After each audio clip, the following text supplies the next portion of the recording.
Hello students, my name is Mayank from the solid brain classes. अभी इससे just पहले वाली वीडियो में हम किसकी बात कर रहे थे? सेंटर ऑफ मास की बात कर रहे थे।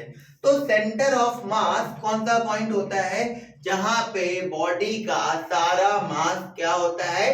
कंसंट्रेटेड होता है। अच्छा, अभी आगे चल के हम एक टर्म की और बात करेंगे, सेंटर ऑफ ग्रेविटी की। तो अब जनरली जब जनरल केसेस हम लेते हैं तो सेंटर ऑफ मास और सेंटर ऑफ ग्रेविटी बहुत सारे लोग कहते हैं सेम है, जो सेंटर ऑफ मास है वही सेंटर ऑफ ग्रेविटी ना। बट एक्चुअली में there are two different things. Centre of gravity कुछ और है, सेंटर ऑफ मास कुछ और है। सेंटर ऑफ मास में we are only talking about the concentration of mass. जैसे कि अगर हम बहुत ही नॉर्मल एग्जांपल ले, वी टॉक अबाउट केमिस्ट्री, अगर हम किसी एटम की बात करते हैं तो उसका सेंटर ऑफ मास कहां पे होता है? न्यूक्लियस। क्या होता है? न्यूक्लियस। अब हमने तीन मासेस का हमने सिस्टम लिया, ठीक है। ये मास x1 है, से इसके कोऑर्डिनेट्स क्या है? x1, y। ये मास x2 है, इसके कोऑर्डिनेट्स क्या है? x2, y2। ये मास m3 है, इसके कोऑर्डिनेट्स क्या है? x3, y3। ये हमारे तीन मासेस हैं और तीनों के क्या है? कोऑर्डिनेट्स हैं। अब हमें इसमें अगेन क्या फाइंड करना है? Centre of mass.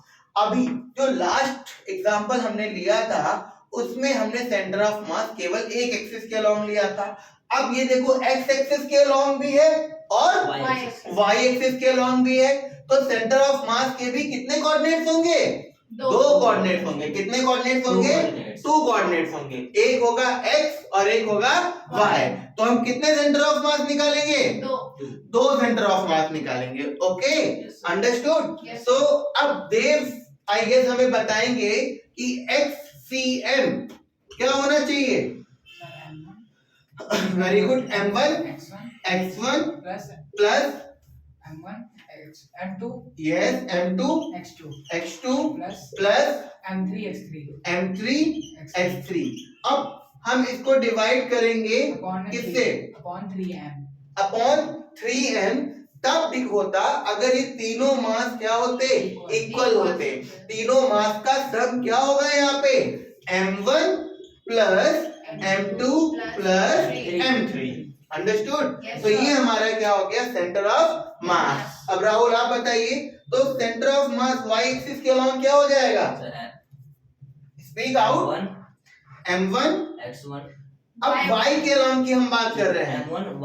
m1 y1 plus m2 y2 plus m3 y3 upon में m1 plus m2 plus m3। ये हमारा क्या हो गया? सेंटर ऑफ मास हो गया। अंडरस्टूड? तो ये हमें x और y कोऑर्डिनेट इस सिस्टम के हमें मिल गए। एक मास यहाँ पे कॉन्सेंट्रेटेड है, एक मास यहाँ पे कॉन्सेंट्रेटेड है, एक मास यहाँ पे कॉन्सेंट्रेटेड है। अच्छा, ये जो अभी हमने मासेस की बात की, सिस्टम ऑफ मासेस की बात की, ये तीनों डिस्क्रीट मास है, मतलब पॉइंट मासेस हैं। तीनों मासेस अभी अलग अलग हैं। आई बात समझ में? सपोज ये से ज्वाइंट होता किसी रॉड से, हाँ, और ये रॉड अनइवन होती, तो हम सेंटर ऑफ मास दूसरी तरीके से निकालते, इंटीग्रल मेथड से निकालते। अभी इस वीडियो में उसकी बात हम नहीं करेंगे। अभी हम थोड़ी सी कुछ और टॉपिक की बात करेंगे इसी से related, that we will talk about force. अब देखिए, जैसे कि ये पेन है, ये मैं ऐसे उछाल रहा हूं, ओके, तो जब मैंने पेन उछाला तो इस पे फोर्स कैसे लगाया?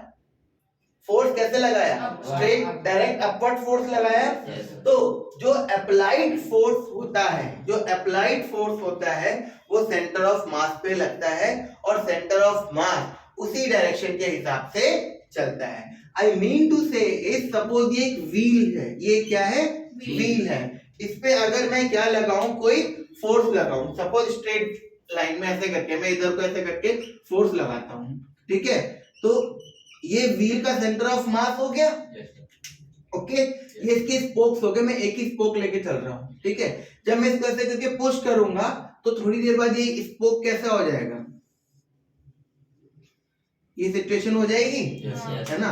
उसके थोड़ी देर बाद क्या हो जाएगी? ये सिचुएशन हो जाएगी, है ना? Yes, तो अब देखो ये पॉइंट पहले यहाँ से कहाँ आया, यहाँ आया, यहाँ से कहाँ आया, यहाँ आया, Yes. रोटेट कर गया। हाँ। लेकिन मैंने फोर्स कैसे लगाया था, स्ट्रेट लाइन में लगाया था, बट ये पार्ट तो घूम गया, मतलब ये सेंटर ऑफ मास नहीं है। अब जो मैंने बोला था सेंटर ऑफ मास है, उस पार्ट को देखिए, वो सीधा सीधा जा रहा है स्ट्रेट। तो जो अप्लाइड फोर्स है वो उसी पाथ को ओबे करेगा। फॉर एग्जांपल, एक और एग्जांपल, जब कोई जिम्नास्ट आपका जंप करता है ऐसे करके, है ना, जिम्नास्ट शो करते हैं ना, तो उसकी पूरी बॉडी रोटेट कर जाती है, बट एक पार्ट बॉडी का वो इसी प्रोजेक्टाइल पाथ को फॉलो करता है। वो क्या है, नेवल ऑफ द बॉडी। जो उसकी बॉडी की नेवल है, तभी भी आप घर पे कोई भी अनइवन सा ऑब्जेक्ट लीजिएगा, उसको ऐसे करके फेंकिएगा तो वो ऐसे रोटेट होता हुआ जाएगा, बट सेंटर ऑफ मास वाला पार्ट आपका वही प्रोजेक्टाइल वाला पाथ फॉलो करेगा। आई बात समझ में? Yes. तो ये भी छोटा सा हमारा इंट्रोडक्टरी वीडियो था अबाउट सेंटर ऑफ मास। इस पे भी हम और क्वेश्चन और चीजें देखेंगे, वो नेक्स्ट वीडियो में we will discuss. Thank you.